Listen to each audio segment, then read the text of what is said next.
Did you ever buy something that you didn't even know it worked or not? Let me introduce you to my Brown & Sharpe #1 cylindrical grinder. It also does ID grinding. It's got a motor on top over there for the ID, and it's got this folds down and there's a red head spindle on the back side. It's not there anymore, somebody took it. That'll fold down and do ID. I bought this thing in a trade. In fact, I gave the man a working manual cylindrical grinder that would fit in his shop more appropriately. And I hauled this one back from Southeast Arkansas. I don't know if it works. It's another one of those, well, it was working when we took it out of service type deals. It's got a nice Buck True Adjust 6-jaw chuck on it. It's got a 1.5-horse 3-phase motor in the back. I don't know what the little one is up there. It's got built-in cooling, hydraulics, automatic feed, fancy alignment tools that I don't know if they'll work or ever work. Basically, all I needed was something that would go back and forth manually if I had to, and this one does. I haven't taken it off to look at the balls or the ways or anything, but that's stuff I can fix here. The main thing is, do the electronics or electrics work? Now I'm going to get my little camera and go around and show you what's inside this thing. And then we're going to start it up for the first time. Or blow it up for the last time. I don't know which. Now this is an Electroline. And this Electroline is supposedly goes to this sensor here and one over here. And this part of the table can go back and forth, so you could grind a taper. These are the dogs to make it go back and forth. Make them pull them over here so they don't go very far if it starts. It's all hydraulic, but you can use it manually. It's got a hydraulic and lubrication. It's got some fluid in it down there. I don't know how much. Yeah. Fill it through there. I don't know what goes in it, but it's got something, and maybe if it'll start, we'll be okay. Some more of the controls. Feed left, left, right, feed, traverse, cross feed per reversal, table speed in inches per minute, headstock running, that would be your headstock, cross feed start and stop, external, course movement. I don't know if it'll go to the other one. Headstock speeds, internal, external grinding, hand wheel with headstock, lever control. It's pretty dadgum complicated.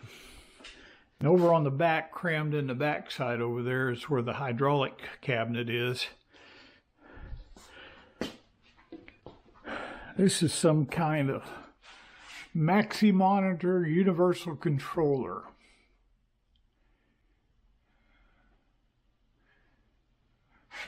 And this is the inside control. I love old machines. Usually they'd come with a set of the schematics laying here, but that's long gone. It's got different fuses over here, 3 amp and 10 amp. And these are 10 amp fuses coming in, so it doesn't use a lot of power.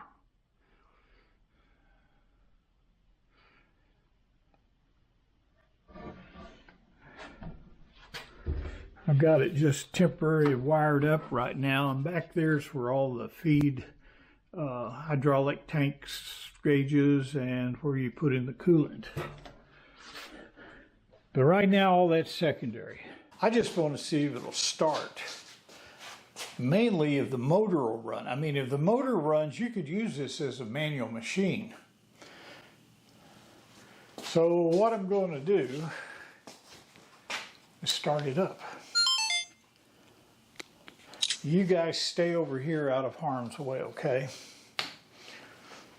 Wish I could stay over here out of harm's way. All right. On the wall over there is my 440 buck boost transformer. It takes my 220 three-phase that I make and boosts it up to 440, which this machine is. Now, I don't know if I could ever change it over there, but I've got that transformer, and the only other machine I have left is that 10EE, and we're redoing all the electronics in it, so I hope just to convert it down to 220 again. If not, we'll do something else. I'm going out there and turn on the RPC, rotary phase control converter, and y'all watch for sparks and smoke. Don't want any of them.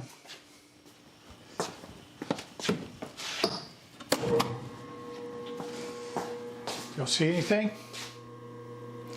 Well, I haven't turned the power on over here. We'll go throw the switch to the transformer.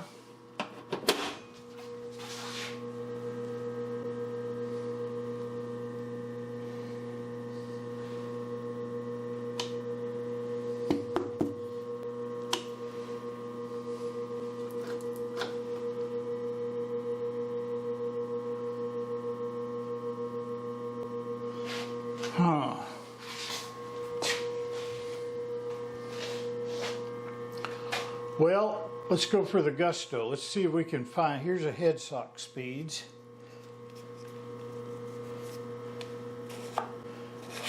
Looks like to be like a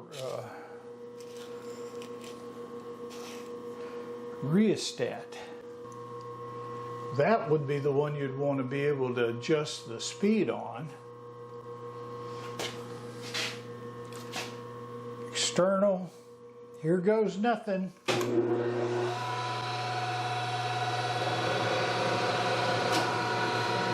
Ha-ha! Things are happening.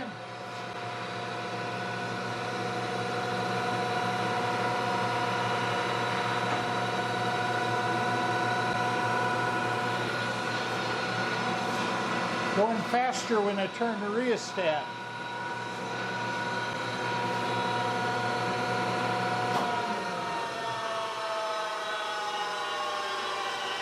Well, that didn't.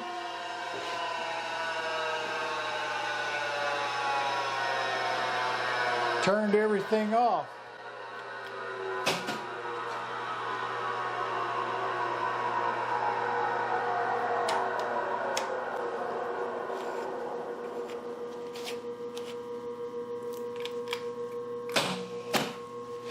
All right.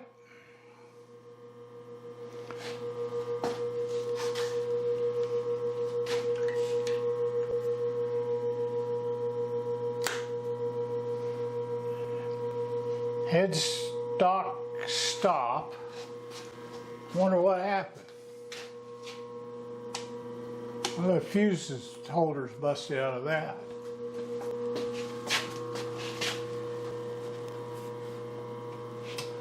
Don't see any lights in there. Hello? Any smoke?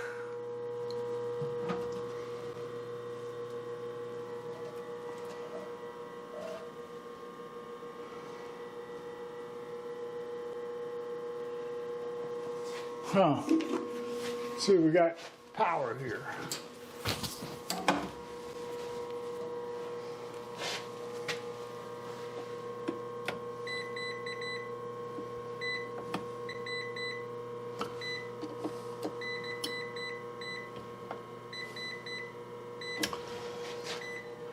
We got power coming in there.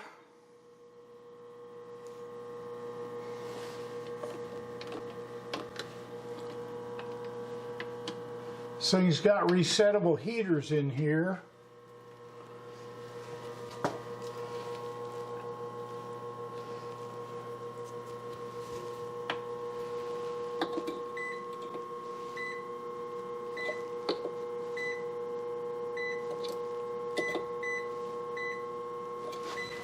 About 120 volts there. It's all this stuff over here.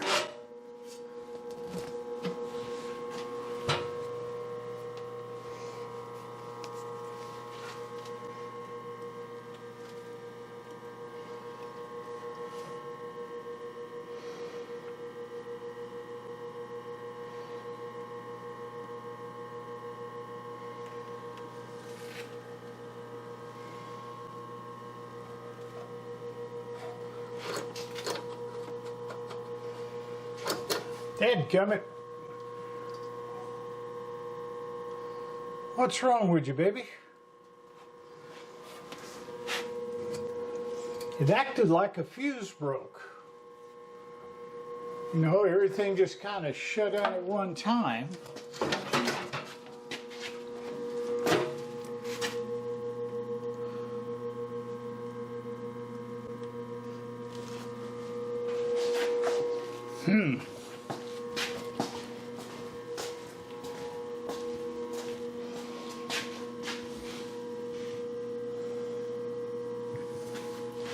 That motor was turning. That motor was turning. And when I went and was messing with this, it gave up the ghost.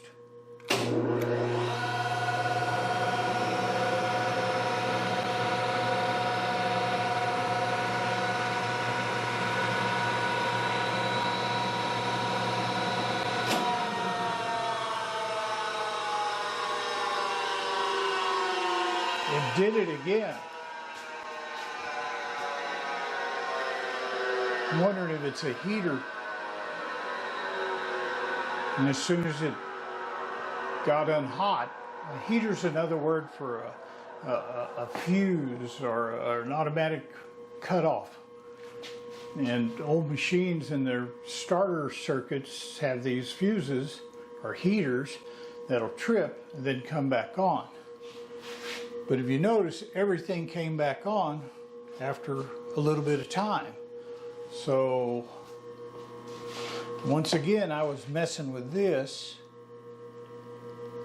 I was trying to go down to low. Maybe it doesn't like low. Maybe let's go to 500 and leave it there.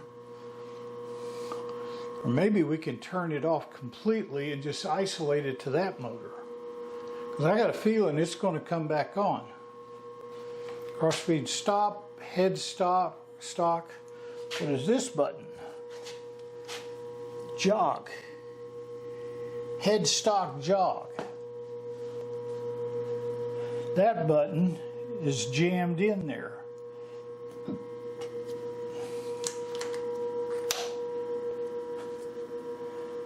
It could be no bueno per nada constantly trying to jog it. I gotta go find a manual for this thing, if I can. But at least I know the basics are there. 2 motors are running. That's all I need sometimes.